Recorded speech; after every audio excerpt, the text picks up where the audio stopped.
Kita masuk yang pertama, pengertian internet dan intranet. Internet adalah jaringan komputer global yang menghubungkan jutaan perangkat di seluruh dunia menggunakan protokol komunikasi seperti TCP atau IP. Internet memungkinkan pertukaran data dan informasi tanpa batas geografis. Ciri-ciri internet: pertama, bersifat publik dan global. Kedua, dapat diakses siapa saja yang memiliki koneksi. Yang ketiga, menyediakan layanan seperti website, email, media sosial, e-commerce, dan cloud computing. Contoh penggunaannya: mengakses informasi melalui mesin pencari, menggunakan media sosial, belanja online, serta video e-commerce. Yang kedua, kita masuk ke intranet. Intranet adalah jaringan komputer internal yang digunakan dalam suatu organisasi atau perusahaan internet menggunakan teknologi internet seperti web, TCP, atau IP, akan tetapi aksesnya terbatas hanya untuk organisasi tersebut. Ciri-ciri intranet: pertama, bersifat privasi dan tertutup. Yang kedua, digunakan untuk komunikasi internal. Yang ketiga, biasanya dilindungi firewall serta sistem keamanannya. Contoh penggunanya seperti portal karyawan, sistem absensi online, server dokumen internal, serta sistem informasi perusahaan. Selanjutnya kita masuk ke perbedaan internet dan intranet. Bisa kita lihat dari segi aspek yang pertama, akses. Kalau internet itu publik atau umum, sedangkan intranet terbatas internal organisasi. Jangkauannya global untuk internet, sedangkan untuk intranet lokal atau internal. Keamanannya untuk internet lebih rentan, sedangkan intranet lebih aman atau dikontrol.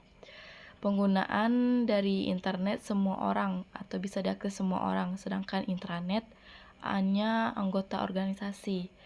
Contoh dari internet seperti website, media sosial, dan intranet hanya portal perusahaan saja.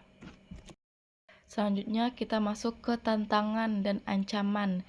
Yang pertama, tantangan internet seperti hoax dan disinformasi, ketergantungan digital, serta overload informasi, serta kesenjangan digital atau digital divide. Ancaman internet seperti peretasan atau hacking, malware dan virus, phishing, dan pencurian data pribadi. Tantangan intranet terdiri dari biaya pengelolaan sistem, pemeliharaan server, serta kurangnya literasi digital karyawan.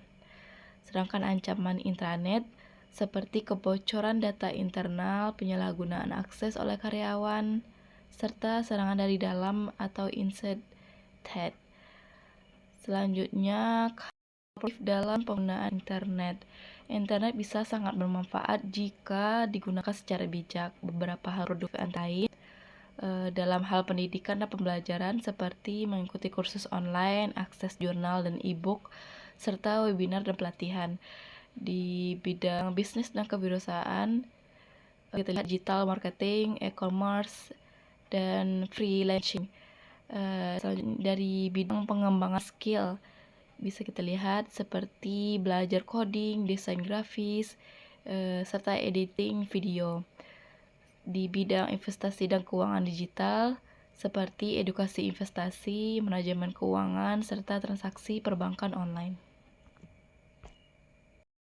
Soal yang kedua, cara perusahaan memastikan profesional IT memenuhi standar etika dan profesionalisme. Yang A, menerapkan kode etik dan kebijakan tertulis. Perusahaan harus memiliki diantaranya kode etik profesi IT, kebijakan pelindungan data seperti data protection policy, selanjutnya standar keamanan informasi, dan serta SOP penanganan data pelanggan. Beberapa standar internasional yang bisa dijadikan acuan. Yang pertama, ACM atau Association for Communication atau memiliki Code of Ethics.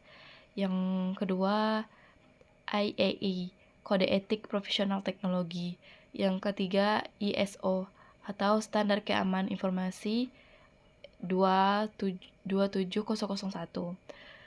Dengan standar ini, profesional IT memiliki pedoman jelas tentang pertama, kerahasiaan data, integritas sistem, tanggung jawab sosial, dan transparansi. Yang B, kepatuhan terhadap regulasi perlindungan data. Di Indonesia, perusahaan wajib memenuhi Undang-Undang Perlindungan Data Pribadi. Undang-undang ini mengatur diantaranya persetujuan penggunaan data, hak subjek data, kewajiban pengendalian data, serta sanksi atas kebocoran data. Perusahaan juga harus memastikan profesional IT memahami aspek hukum ini melalui pelatihan berkala. Yang C, kita masuk ke yang C, sistem pengawasan dan audit internal. Langkah-langkah konkret yang bisa dilakukan. Yang pertama, audit keamanan rutin. Kedua, log aktivitas sistem atau monitoring akses data. Yang ketiga, role based access control atau RBAC. Yang keempat, prinsip less privilege atau akses minimum yang diperlukan. Yang selanjutnya, penilaian risiko keamanan. Tujuan ini untuk mencegah penyalahgunaan akses, mengidentifikasi potensi kebocoran, dan menjamin akuntabilitas. Usaha untuk meningkatkan kemampuan profesionalisme di bidang teknologi komputer dan informasi. Dalam dunia IT yang berubah sangat cepat, peningkatan kompetensi adalah keharusan. Yang A, pendidikan formal dan sertifikasi profesional. Beberapa sertifikasi yang meningkatkan kredibilitas. Yang pertama, CSCO atau CCNA atau CCNP. Yang kedua, Microsoft atau Azure Security dan Developer. Yang ketiga, CompTIA atau Security Plus Network. Yang selanjutnya, ISACA atau CISA atau CIS. Sertifikat membantu seperti standarisasi kompetensi, fasilitasi keamanan, dan meningkatkan profesionalisme. Yang B, pelatihan dan workshop berkala. Perusahaan bisa menyelenggarakan seperti in-house training, seminar teknologi terbaru, workshop AI, cloud computing, dan sains, serta bootcamp programming. Yang C, continuing learning atau pembelajaran berkelanjutan. Profesional IT harus yang pertama mengikuti perkembangan teknologi, membaca jurnal dan publikasi teknologi, mengikuti komunitas developer, dan berkontribusi dalam proyek open source. Kesimpulannya, agar profesional IT menjalankan tugas sesuai dengan etika dan profesionalisme, perusahaan harus pertama memiliki kode etik dan kebijakan yang jelas. Yang kedua, memenuhi regulasi perlindungan data. Yang ketiga, melakukan audit dan pengawasan sistem. Yang keempat, memberikan pelatihan etika dan keamanan. Yang kelima, membangun budaya integritas. Sementara itu, peningkatan kemampuan profesional dilakukan melalui sertifikasi, pendidikan berkelanjutan, pelatihan teknis, pengembangan soft skill, dan pengalaman praktis. Di era digital, profesional IT bukan hanya teknisi, tetapi penjaga kepercayaan dan keamanan data masyarakat. Soal ketiga, pengertian sistem informasi fungsional. Sistem informasi fungsional adalah sistem yang dirancang untuk mendukung aktivitas dan kebutuhan pada fungsi tertentu dalam organisasi atau perusahaan. Artinya, sistem ini tidak mencakup seluruh organisasi secara menyeluruh, tetapi fokus pada bidang kerja tertentu seperti pemasaran, keuangan, produksi, atau sumber daya manusia. Tujuan sistem informasi fungsional. Yang pertama, mendukung pengambilan keputusan di tingkat operasional dan manajerial. Yang kedua, meningkatkan efisiensi kerja dalam departemen tertentu. Yang ketiga, mengelola data sesuai fungsi organisasi. Yang keempat, mengurangi kesalahan manual. Jenis-jenis sistem informasi fungsional. Pertama, sistem informasi pemasaran atau marketing information system. Berfungsi untuk mengumpulkan data pelanggan, menganalisis tren pasar, mengelola kampanye promosi, mendukung strategi penjualan. Yang kedua, sistem informasi keuangan atau financial information system. Berfungsi cara mengolah laporan keuangan, mencatat transaksi, mengatur alur kas, menyusun anggaran. Contohnya laporan laba rugi, neraca, dan analisis investasi. Yang ketiga, sistem informasi sumber daya manusia atau Human Resource Information System. Berfungsi mengelola data karyawan, sistem pengajian dan absensi, evaluasi kerja. Contohnya database karyawan, sistem rekrutmen online, serta manajemen pelatihan. Yang keempat, sistem informasi produksi atau operasi atau Production Information System. Berfungsi mengatur akses produksi, mengelola persediaan, mengawasi kualitas produk, dan mengontrol rantai pasok. Yang kelima, sistem informasi akuntansi atau Accounting Information System. Berfungsi mencatat transaksi keuangan, mengelola buku besar, menghasilkan laporan akuntansi, dan mendukung audit. Sistem informasi fungsional adalah sistem yang dirancang untuk mendukung aktivitas dalam suatu fungsi tertentu dalam organisasi seperti pemasaran, keuangan, SDM, produksi akuntansi. Keberadaannya sangat penting untuk efisiensi kerja, pengelolaan data yang sistematis, serta pengambilan keputusan yang lebih akurat. Integrasi buatan atau AI dalam sistem akuntansi dan keuangan di era digital. Perkembangan teknologi digital, khususnya di artificial intelligence atau AI, telah membawa signifikan dalam berbagai sektor bisnis, terutama akuntansi dan keuangan. Jika sebelumnya sistem akuntansi hanya berfungsi sebagai alat pencatatan transaksi dan penyusun laporan, kini sistem tersebut telah berkembang menjadi platform analitik cerdas yang mampu melakukan prediksi, deteksi risiko, serta mendukung pengambilan keputusan strategis. Transformasi ini didorong oleh peningkatan volume data atau big data, kebutuhan akan kecepatan analisis, serta tuntunan transparansi dan akurasi dalam laporan keuangan. Oleh karena itu, integrasi AI dalam sistem akuntansi dan keuangan bukan lagi pilihan, melainkan kebutuhan strategis untuk mempertahankan daya saing perusahaan.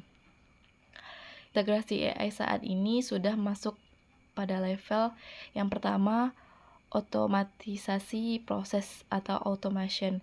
Yang kedua, analisis data lanjutan. Yang ketiga, prediksi keuangan. Yang keempat, deteksi kecurangan. Yang kelima, pengambilan keputusan berbasis data. Artinya, AI bukan lagi sekadar mendukung, tetapi sudah menjadi komponen strategis dalam sistem keuangan modern. Di sini, integrasi AI dalam sistem keuangan sudah mencapai tahap semi-otomatis di perusahaan menengah. Fully integrated AI-driven finance system di perusahaan besar. Namun, pada UMKM, integrasinya masih terbatas pada software akuntansi berbasis cloud dengan fitur otomatis dasar.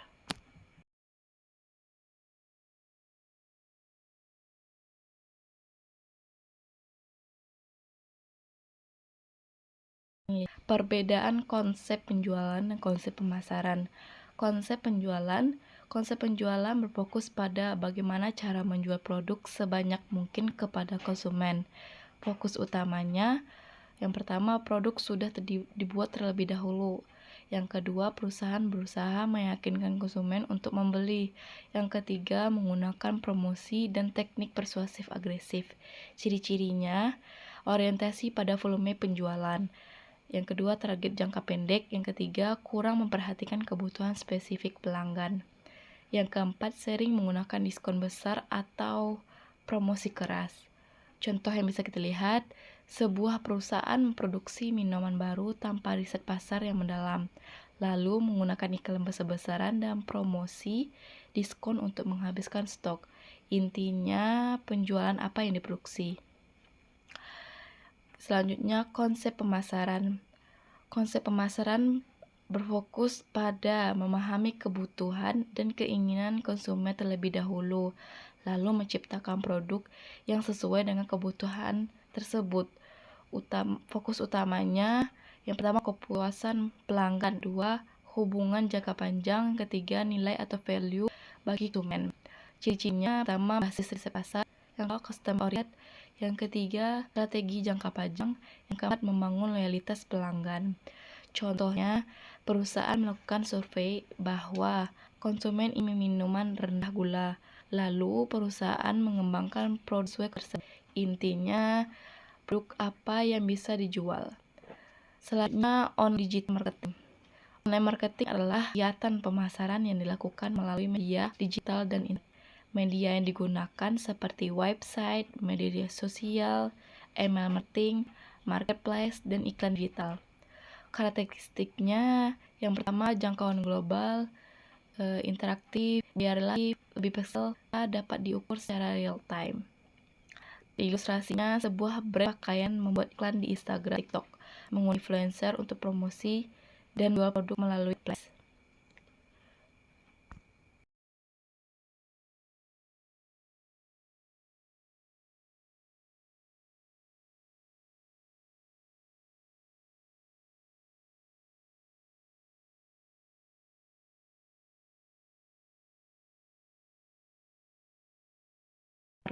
Marketing adalah kegiatan pemasaran yang dilakukan tanpa menggunakan internet.